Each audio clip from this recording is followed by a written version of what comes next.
नमस्कार Odia home kitchen को आपण मानकु स्वागत। आज आम जानिबा चूना किपरि घरे अति सहजरे मात्र 30 मिनिट्स रे तैयारी हो परिबो। आमे तो पिठा हो अबा स्नैक्स आइटम हो प्राय आमे चूना व्यवहार करिथाउ, किंतु आमे रेडीमेड भी व्यवहार करिथाउ। आज आमे जानिबा घरे किपरि अति सहजरे आमे ताकू प्रस्तुत करिबा। चलंतु आमे एबे प्रस्तुत करिबा।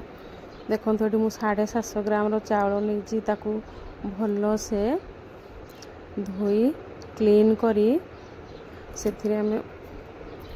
पुणी पानी दे पुणी धोई देची।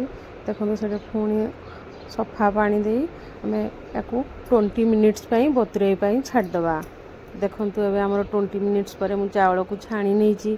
देखु चाउल आमर भांगी जाऊँगी, बास एतिकी दरकार, या सुखेवा दरकार नहीं, किसी नहीं, डायरेक्ट ग्राइंडिंग जार आम ट्रांसफर करदबा।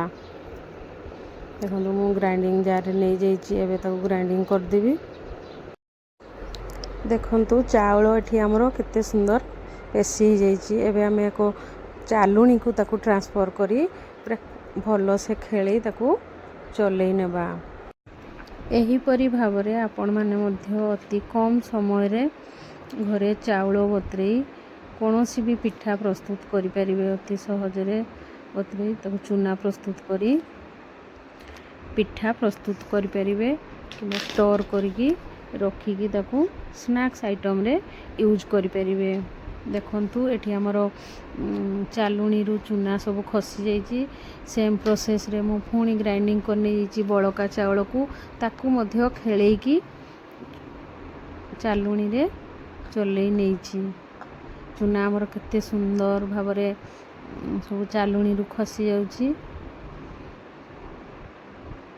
देखंतु तार जो बिंडा रही जाइए ताकू मु हाथ रे खेलई नउची। खेलैबा द्वारा चूनाटी अति सहजरे आमर पड़ी थाए। देखंतु एपरी मते पेसिकी चूना प्रस्तुत करबा पई मात्र 5 मिनिट लागी थिला। अधिक चाउल बतुरेले अधिक समय लगे, किंतु मु 750 ग्राम चाउल जेहेतु मु भिजई थी से अनुसार मते 5-6 मिनिट लगी। देखु चूना आमर प्राय सब खसी गलानी आ अल्प समय पर हो हाथ रे मुझे ये कर दूची।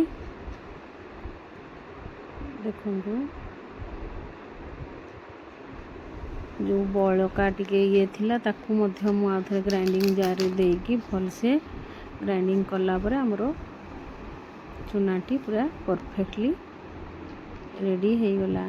मोर ये प्रोसेस टी आपन को भल लागिले आपण माने कमेंट माध्यम रे निहाती जणेबे। चैनल टी को मोर लाइक शेयर आउ सब्सक्राइब करबा पई भूलिबे नहीं। खदड़िया चाउल को मु पुणी ग्राइंडिंग जार रे देई पुणी मु ताकू ग्राइंडिंग करी नहीं। देखंतु एतिकी मात्र आमर थिला खद अंश जोटा कि मु लास्ट रे ग्राइंडिंग करिकी ताकू मध्य चालुणी रे चलई नहीं।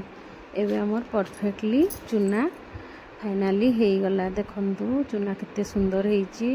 वीडियोटी भल लागिले सब्सक्राइब करंतु।